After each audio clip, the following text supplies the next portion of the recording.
Welcome back to A Milli Method Career Readiness series.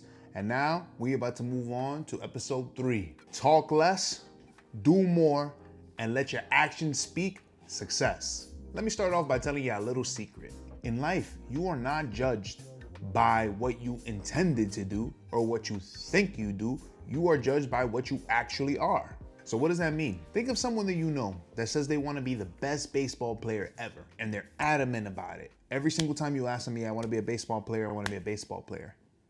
But you never see them at the field. They're always chilling with you or chilling with somebody else. You never see them running laps on the baseball team. They barely try. Or let's switch it to volleyball. You know somebody that's like, she's like, oh, I want to be the best volleyball player, but she doesn't really try at tryouts. At practice, she's not giving her best foot forward. Tell me, if you were her coach or you were his coach, what would you say? My young people, words are nothing without action. And that goes even deeper, because it's one thing if a person tells you that they want to be the best and when you're with them, but what does their life look like when nobody's watching? Today, I'm going to give you 4 scenarios, and we're going to take a few minutes to write down what we would do. And for these scenarios, I want you to choose one of these 3 things. Number 1, would you ignore it? Number 2, would you lead in the solution to fix that problem? Or number 3, I want you to just write down, how would you react to that situation? I want you to take some time to answer these 4 scenarios, sit, and then discuss it amongst each other, and then I'll meet you when we get back.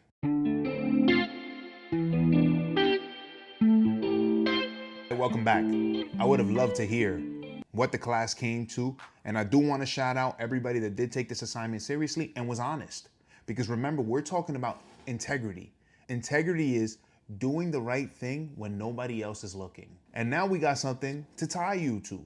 You wrote down on these papers what you would do in these situations. You have now spoken them out to real life. So if one of these scenarios randomly occurs and you're around, you already made a promise to yourself that you would follow through with what you said today. I want to go down the list and say my thoughts. Scenario 1, you see a classmate struggling with a math problem and your friends are laughing at them. The twist is, you know the answer to the problem. How would you handle that situation? Okay, so this one is a little bit complex because ignoring it just feels like the right answer. But if your goal is to change at your core, if your goal is to support other people, what better situation than to do it here? You're in an environment with people that you understand, your friends are part of the antagonizing problem, and you have enough credibility to tell them to chill. There's also another way. You can go up and help the student with the problem. There's multiple ways to handle situations. You don't need to feel like only one solution is the only solution. There are multiple right answers here. Scenario number 2, you failed a very important test. My high schoolers, I gotta let y'all know, this one is really important for you specifically. Life is going to continue as you graduate. And you are getting much closer to the end than you were at the beginning of your school journey, especially if you're not planning on going to college. So you need to understand that failing something like this, when you know that it's important, could have really long-term effects. So the way that you should handle this is, I think you just have to take it more seriously. And you have to understand that you can ask for help from your teachers, your professors, in order to get past any challenge that you're currently in. Take advantage of the people that are willing to support you. Scenario number 3 is one of the most common ones in this generation. Your friend posts something negative about somebody else online. I have to address this one because I think that there is so much emphasis that people are putting on not being an op that you don't understand who is the opposition. Who is the bully in this equation? You need to understand you can't sit here and write down on this paper and say that you're a nice person and that you're a good person that fights for other people, and then your friend is a bully and you just let them rock because you don't want to be an op. Let's use a scenario from one of the greatest movies that's come out in all of our lifetimes. Avenger Endgame. As we know, Thanos was the big bad guy in the film. We wanted to bring everybody back, and he was the person that had to be defeated. Gamora and Nebula are Thanos' daughters. And they joined the Guardians of the Galaxy and worked to bring down Thanos. We see them as heroes because of what they did. But what if you're Thanos? He would think his daughters are the ops. Am I tripping? You have to think about it that way.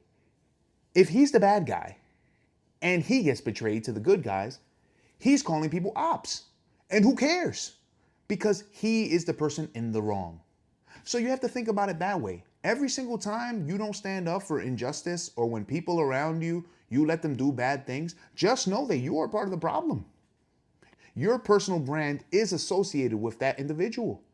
How are you supposed to make an impact in your community and in your careers when you are not even standing up to the person right next to you? Depending on what you selected for this scenario, you have to do some reflecting to see if your morals are really aligned in the way that you think that they are. And finally, scenario number 4. You got some feedback that you didn't like. This one's a two-parter, class. Number 1, who is giving you this feedback?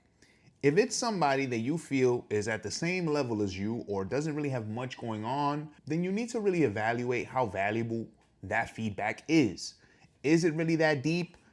Let's say you wanted to become an NBA player and LeBron walks in the room and he tells you, hey, you know what, your jump shot is a little bit off. Maybe you should straighten out your elbow. You can't be upset. That is valuable advice from somebody that is in the position that you want to go in. That is true for everything. When you communicate with an adult, with your teacher who's in the classroom or wherever you are at, a mentor, you need to take what they say with some value. Even if you disagree, you have to start believing that you don't know everything and you are not always right. So you need to lean into the fact that other people are going to guide you through experience. If you keep listening to your friends, you are only going to go as far as your friends go, and that may be nowhere. I know that this lesson might have been a little bit more intense than the other ones, but I gotta be real with y'all, class. Time is ticking. The hourglass is done. This lesson keeps going and your life keeps moving. And when we tune in for the next lesson, I need you to have done some reflection. So I'm gonna leave you with this homework assignment. I want you to finish this sentence. If someone watched me all week, they would describe me as somebody who ... Take this seriously. Fill in the blank and get a sense of who you are. And if you don't have an answer, then ask some people that you trust. And maybe what they give you will be super valuable. I hope that these lessons are really opening your mind and moving you forward to maximizing your personal brand and preparing you for career readiness.